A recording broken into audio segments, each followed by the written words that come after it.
Hey guys, welcome to my channel. So I was just recording a video for my Patreons talking about my life and why I have not been making videos on my channel because I've just been too freaking busy to do it and also too exhausted from everything that's been going on. The short condensed version is, and if you want the longer version, feel free to check out my patreon.com/fashion for that video, because I do like vlog stuff about my life over on my Patreon. This channel I'm trying to keep to not really about me personally. My writing career, yes, but my personal life, not so much. But the short condensed version is trying to sell this house at the same time as trying to find and buy a new house, which the housing market in Portland is insane, and so houses are going for like more than $30,000 over asking price. But we have an offer accepted on a really, really beautiful ancient 1892 farmhouse. Hopefully everything goes well there, but there are major repairs that we need to get the seller to agree to. I detail all of that in the Patreon video if you want to check that out. And also I'm been simultaneously, because we need some extra money for this whole house buying process, so I'm going back to working full-time as a personal trainer. And so, hey, if you want personal training online or what have you, or just need an accountability coach or whatever, I've got extremely, frankly, embarrassingly cheap rates. So you can check those out at patreon.com/fashion in like the second tier, which is like $10 a month. It's pretty freaking cheap. So anyways, that's what's been going on with my life. But here's the thing. I'm recording this on Sunday. I was preparing to have a lazy Sunday, and I was watching some YouTube, and I am a huge Dear Evan Hansen fan. I've seen the musical performed. I have listened to it a billion times. I have illegally seen, maybe I'll cut that word out, but I have seen every major Broadway performer perform the show, including a couple like Roman Banks, who wasn't technically one of the official Evans, but I think he was like a standby who went ahead and did the run for a while that Evan stepped out. I've seen his performance, and frankly, he's like one of my absolute favorites. But in any case, I've already seen Ben Platt perform it from the original Broadway cast, and I've seen every major Broadway performer thereafter perform it. And so I've got opinions. And I've already made a video way, way, way back about how the movie was probably gonna suck. And yeah, it does. Let's just cut straight to the chase. But the reason why it sucks is not the reason why everybody is insisting that it sucks. I've noticed two things. Fans of the musical are saying that it sucks because Ben Platt is too old to play Evan Hansen.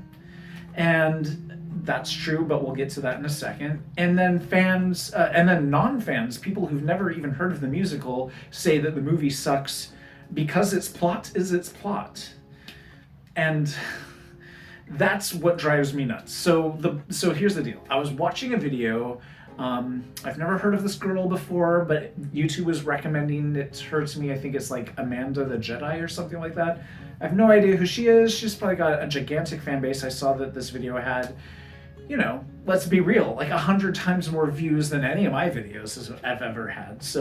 I guess some of my videos have had like 20,000 views, and this video had like 245,000 views, which I've certainly never accrued. So she's way more popular than I am, but I am not one who cares about whether my opinion versus somebody who's more popular than I is different. So what was she wrong? I had to pause in the middle of her review because she was asserting that the movie Dear Evan Hansen, I stopped in the middle of her video because it was just, I could not handle watching it because it was so poorly researched, or she was just straight up wrong.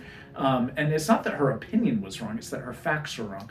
But she was asserting that, and I've heard this iterated many, many times in various reviews in print, is that Evan Hansen is our hero of the story. And what people don't understand is he's not meant to be a hero.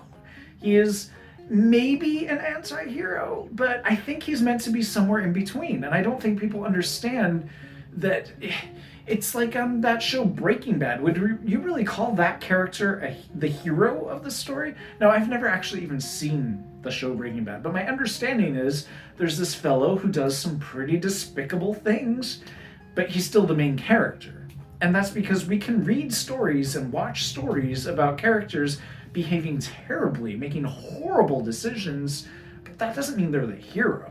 That just means that they're the main character. There's a difference between a hero and a main character. And so Evan Hansen is basically an anti-hero. We're not really meant to sympathize with him too much, you know?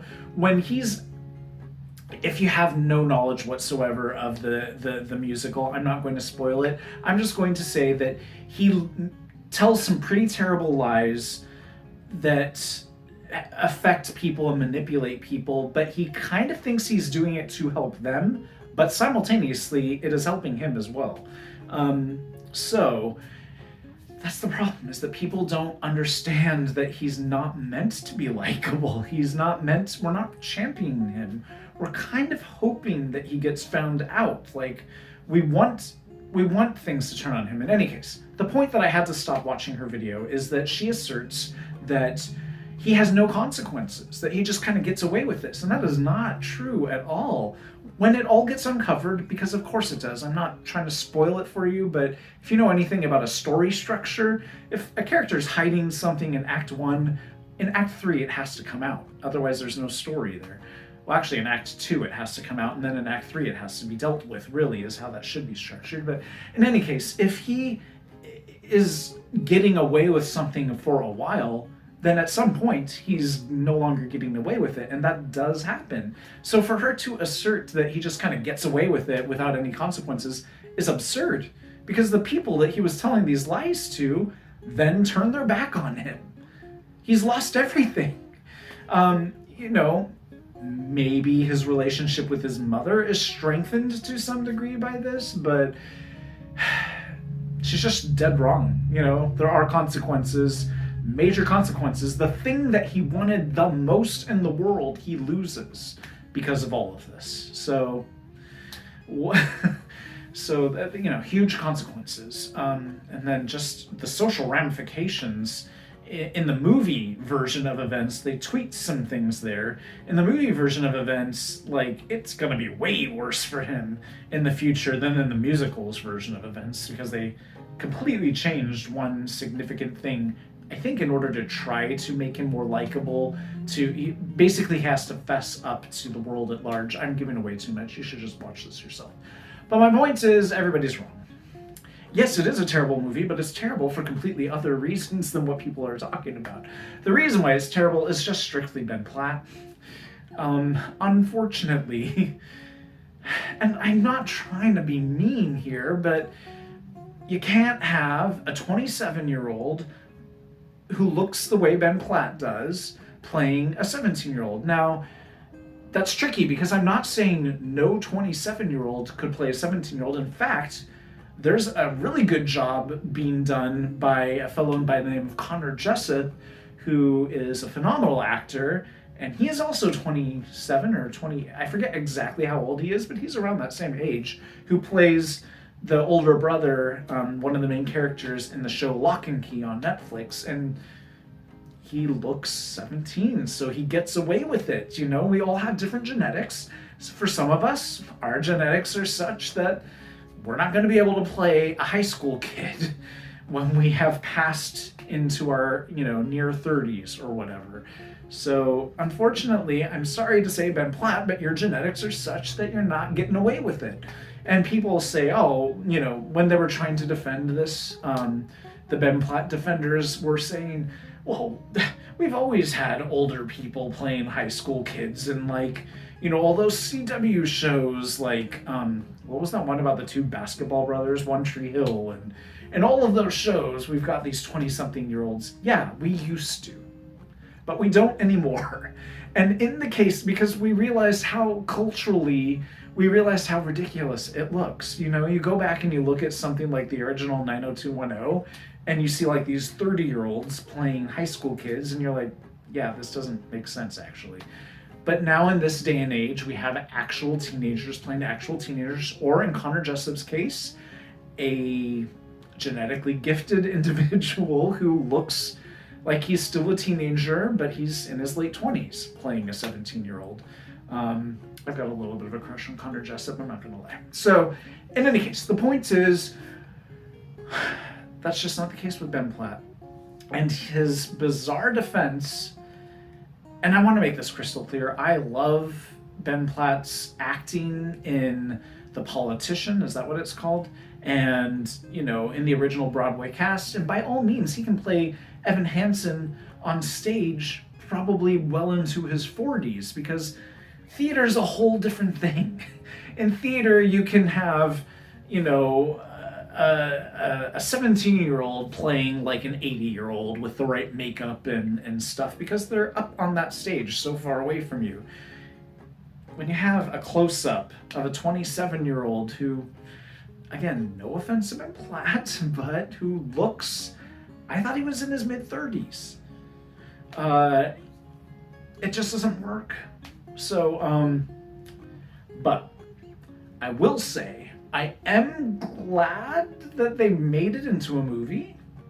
Okay, that's a lie. I wish, if we had to have, I just wish they would have cast. Ben Platt's boyfriend, Noah Galvin, has also played Evan Hansen. In fact, was the very next person to play Evan Hansen right after Ben Platt. They were not dating back then. And in fact, Ben Platt wasn't even out back then. But Noah Galvin's, well, I forgot what his name is, but he looks convincingly, when he's shaved, his face is shaved and whatnot, he looks convincing. I just wish Ben Platt would have been like, oh, you know what? Hey, boyfriend, you know, maybe let's convince them to cast you instead. Or what would have been perfect is there was a kid who was actually 17 at the time when he played Evan Hansen, named Andrew Barth Feldman, and he's not my favorite Evan Hansen of all time. In fact, I find his acting a little over the top, but the director could have helped him simmer that down a little bit for the screen, I think. And he looks the right age, he has the right look about him, well, not to be rude, but, you know, like the geeky, nerdy, like, outcast kind of look when he was playing Evan Hansen. So he could have done a phenomenal job, I think, for the movie. Or if they really wanted to go for star power, they could have even had Jordan Fisher, who's the current Broadway Evan. Or, I don't know. The point is, why did it have to be Ben Platt? Well, because the movie was produced by Mark Platt, who's Ben Platt's dad. So, that's it for this video. Yes, it's still a pretty terrible movie, although I will say, they did an excellent job with the Sincerely Me song. Translating that onto the screen, absolutely perfect. And what is his name? Colton Ryan, I think, who plays Connor Murphy. I was a little like, it didn't quite look Connor Murphy-ish enough to me, because Michael Fassbinder, I think that's his name, Mike, the guy who Feist. Mike Feist, and then the second guy who played him, Andrew Bordello or something like that. I don't know. I don't keep that on top of Broadway stuff. They both had a similar-ish look about them, where they had like this long, dark hair, and then instead this Colton Ryan kid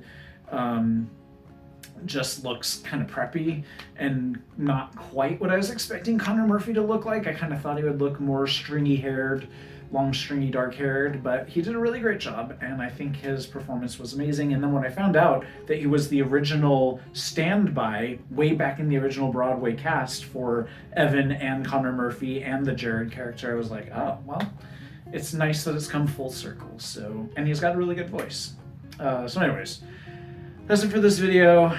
I now can admit to you, I already made a video about my review of Evan Hansen and the movie, and I didn't post it, and I deleted it because I was like, nobody cares.